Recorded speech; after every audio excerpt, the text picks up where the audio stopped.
नमस्कार विद्यार्थी मित्रांनो, पुन्हा एकदा स्वागत आहे आपलं मराठी शाळा या आपल्या आवडत्या यूट्यूब चॅनलवर. मित्रांनो, या चॅनलवर आपण नवनवीन शैक्षणिक व्हिडिओ, नवनवीन विज्ञानाचे प्रयोग सादर करत असतो आणि या प्रयोगाला तुमचा चांगल्या प्रकारे प्रतिसाद असतो. आजसुद्धा ते खूप गमतीदार प्रयोग आज आम्ही तुमच्यासमोर सादर करणार आहोत आणि त्याच्यामधून एक विज्ञानाचं तत्त्व तुम्हाला नक्कीच शिकायला भेटणार आहे.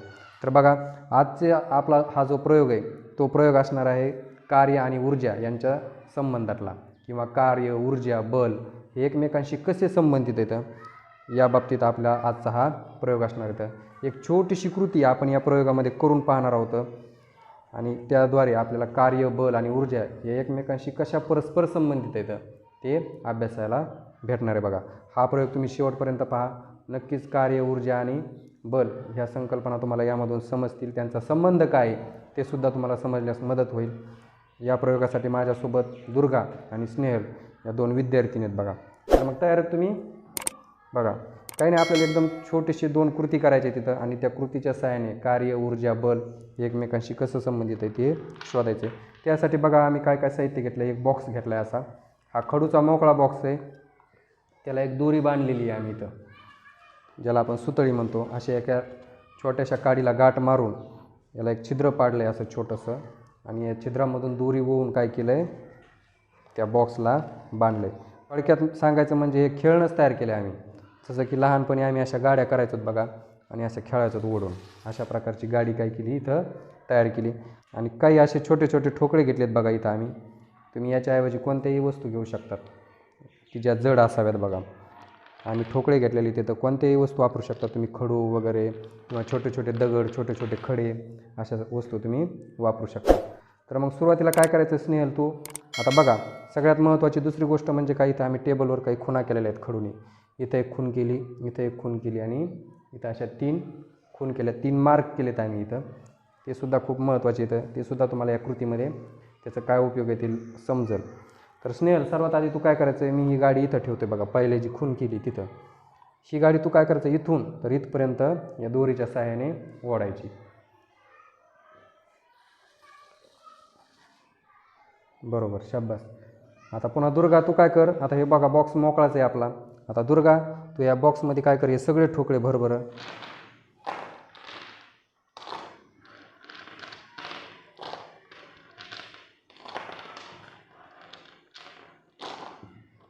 आता स्नेहल, पुन्हा तू काय करायचं आहे, हीच गाडी आता पुन्हा त्या मधलं जे चिन्ह आहे किंवा मधलं जे मार्क केलेलं खून आहे तिथपर्यंत ओढायचीच पुन्हा डबल.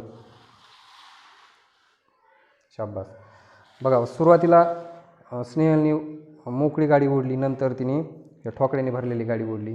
तर स्नेहल, तुला या दोन्हीमध्ये काय फरक दिसला बरं? सर, पहिल्यांदा गाडी हलकी लागली थोडीशी, पुन्हा त्याच्यात ठोकळे टाकले तर जड लागली. शाबास. बघा, पहिल्यांदा ज्यावेळेस तिने मोकळी गाडी ओढली त्यावेळेस तिला ती हलकी लागली, आणि दुसऱ्यांदा ज्यावेळेस दुर्गाने त्याच्यामध्ये ठोकळे टाकले काही, त्यावेळेस मात्र तिला ती गाडी जड लागली.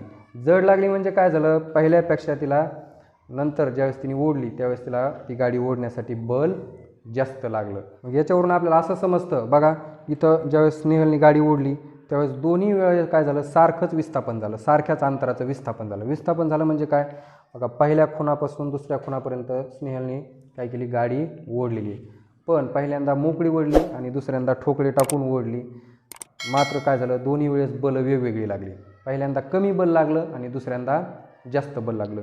तर जास्त बल कशामुळे लागलं, तर या ठोकळ्याच्या वजनामुळं काय झालं, जास्त बल लागलं. तर मग कार्य कोणतं जास्त झालं? बघा, विस्थापन तर सारखंच झालं आहे, मग कार्य कोणतं जास्त झालं, तर ज्या कार्यासाठी जास्त बल लागलं ते कार्य काय झालं, जास्त झालं.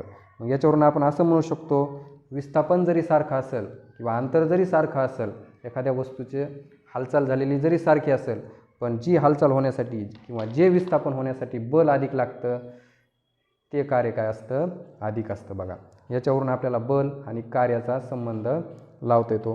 त्याचप्रमाणे बघा, बल लावण्यासाठी आपल्याला काय करावं लागते, आपल्या शरीरातली ऊर्जा खर्च करावं लागते. ज्याला ऊर्जा म्हणजे काय, तर कार्य करण्याची क्षमता. आपल्या शरीरामध्ये जी कार्य करण्याची क्षमता असते तिला काय म्हणायचं, ऊर्जा.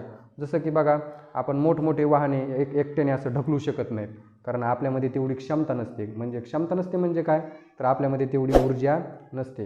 किंवा एखादी मोठी भिंत आहे ती आपण ढकलून खाली पाडू शकत नाहीत, त्याला मोठमोठ्या मशिनरीज खाली पाडण्यासाठी लागतात. कारण आपल्या शरीरामध्ये ते कार्य करण्याची क्षमता नसते बघा. म्हणजेच कार्य करण्याच्या क्षमतेलाच ऊर्जा असं म्हटलं जातं. पुन्हा अजून एक आपण इथं कृती करणार आहेत. ही गाडी अशीच आपण ठेवणार इथं. पुन्हा स्नेहल तू काय करायचं आहे, ही गाडी आता इथपर्यंत ओढायची बघ.